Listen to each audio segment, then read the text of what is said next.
The U.S. men's national team just pulled a 4-1 win against Honduras at San Pedro Sula. Hi, if you're new here, I'm Filippo, relief host of Tactical Marines TV, and welcome to our 7 Things We Learned series, where I'm going to go through 7 things we learned from Honduras 1, U.S. men's national team 4. This is a channel series we do every day after the U.S. men's national team played, so make sure to comment down below what you learned, because we definitely learned much more than 7 things. The question is, what did Greg learn? I would also like to give credit where credit is due, so big credit to Sebastian Lletget. I'm very critical of him here at the channel, but I'm fair. You know, some people hate the boy, some people love the boy. I'm neutral, and Sebastian Lletget had a very good performance in the second half, scoring a goal, kind of getting assist. I thought he played very well overall. With that said, guys, we will be taking a 3-day break here on the channel. No videos on Friday, no videos on Saturday, no videos on Sunday. USMNT Abroad series is back this Monday. You know what I'm talking about. The series we update you on how the USMNT players did abroad in the previous weekend. So make sure to subscribe, hit the like button right now, and the notification bell so you don't miss out on that. So with all that said, let's go to lesson number 1.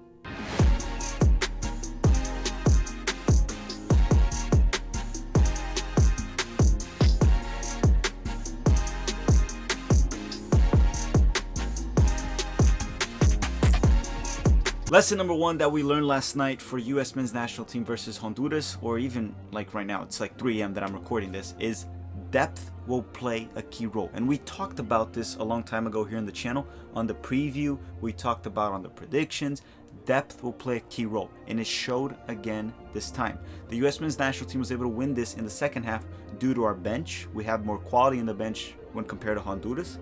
Along with that, along with our bench winning the game, Honduras also gassed out. Probably because they also don't have as good of a bench as the U.S. men's national team. So depth will play a key role, and I'm going to talk about again on a different lesson about that, but that's lesson number 1. Lesson number 2 is something that Greg just doesn't get. Keep it simple. Stupid. He continues to play players out of position, including putting Tyler Adams as a right wing back while having DeAndre Yedlin on the bench as a right wing back. I don't care that Yedlin got burnt against Alphonso Davies on Sunday. We were not playing Alphonso Davies, and when he came in, he was fine, got an assist and played well. The hole in the midfield, the tactics were just wrong because he couldn't play players in their position.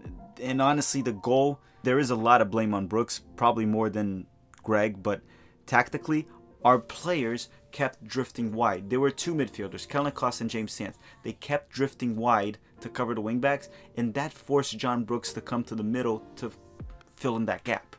Essentially, that's one of the reasons the goal happened. And yes, Brooks does have to track back, so the blame is not all on Greg there. It's mostly on Brooks, to be fair, but that's also a little bit on Greg. And look, Greg Berhalter did fix the mistakes he made in the second half with the subs. Most of the mistakes, he adjusted it. Tyler Adams went central, Yedlin came in, Sebastian Lletget came in and did a good job. All of that happened. He got unlucky that Pulisic got injured. I don't know why he put Roldan there. But you don't get credit for fixing your mistake. It's like me punching you in the face and taking credit for driving you to the hospital. Okay? So that's all I have to say about that. He just keep it simple. Stupid.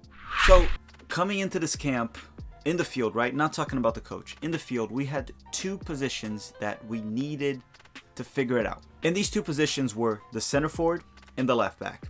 Everything else, we kind of had a player in mind, or it wasn't an issue. We had depth and we were fine. Right now, the center forward and the left back seem like they're on track. Anthony Robinson consolidated himself as our left back with 2 strong performances against Canada and against Honduras. I think it's solid to say he's our starting left back. And Ricardo Pepe, I don't want to overhype one game, but he, to a bare minimum, earned at least 2 or 3 more starts after this performance. I'm going to get to Pepe later in the video. He's one of the lessons. He was involved in all goals, scored. So in regards to Ricardo Pepe, we might have that on track for the center forward. We have other options too, but it looks like those positions seem to be getting figured out. In a camp that had a lot of negatives, these were 2 very big positives. And lesson number 4 is Ricardo Pepe. And look, a round of applause to the kid. 18 years of age, involved in every single goal. The first goal, he started to play, hustled to the box to fight for the ball that bounced back to Anthony Robinson, scored a goal, assisted another goal, and got the shot on the last one so Sebastian Lletget could score the final goal to seal the deal and put the nail in the coffin. did do it for the U.S. men's national team in the one opportunity he got. So Ricardo Pepe is one of the lessons. The kid is just brilliant, man. The talent is there, and hopefully he can keep it up. I don't want to overhype him on one performance for the U.S., but it was quite impressive. And guys, hit the like button. If you don't want to hit the like button for me right now, hit it for Ricardo Pepe. And again, many of you asked, and so did I. Remember, I believe the last video, or the first lesson we learned, was I said, give red hot Pepe a chance. He was red hot in MLS, give him a chance. Greg finally did, and it paid off. Big time. Probably saved his job.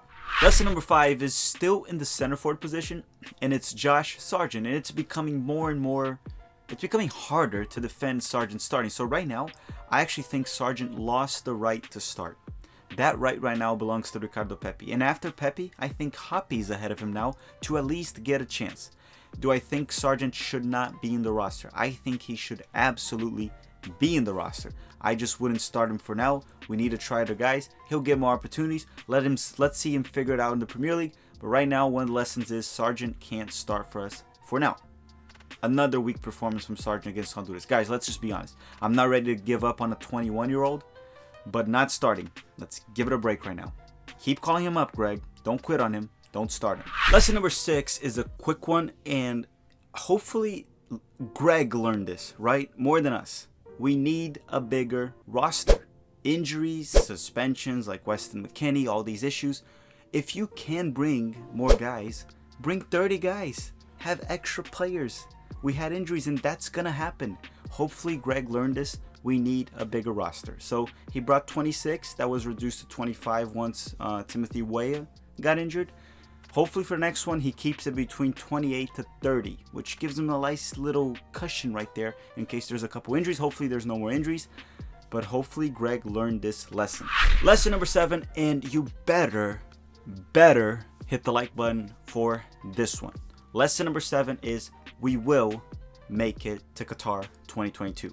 Despite this horrendous camp, despite Greg staying, which I don't think we're going to see many improvements under Greg Berhalter, I think it's always going to be this way, we will make it to Qatar. We still managed to pull at 5 points. I think October camp we should be able to pull 7, maybe even 9 points. I would say 7 because Greg loves to disappoint us. We should be able to make it to Qatar. I think lesson number 7 is actually not that we should. The lesson is we will make it to Qatar. As I said before, it's going to be a bumpy ride. But we got this. We'll make it. The U.S. men's national team will be in Qatar 2022. So guys, that does it. It was a heck of a camp. It was confusing. A lot of stuff happened. Weston was suspended. Pulisic got injured now. Gio got injured. Des got injured. There was drama. Greg went for a jog. We played horribly. We got 5 points. It's been crazy and stressful. As I said, we will be having a 3-day break here on the channel, me and Dustin. We will be back with the Americans abroad. Before we go, make sure to hit the like button, and I'd like to give a special shout out to all the members of the channel. Yes, the subscribers matter, everyone matters. There's just a little section I want to give a special shout out for all the members of the channel here that have been supporting. We do extra videos for them. Some of them just support it with $3 a month. The one that's a little bit more than that, we do extra videos. So thank you all of them. If you want to become a member, ask us. We'll gladly help. You can just hit the join button.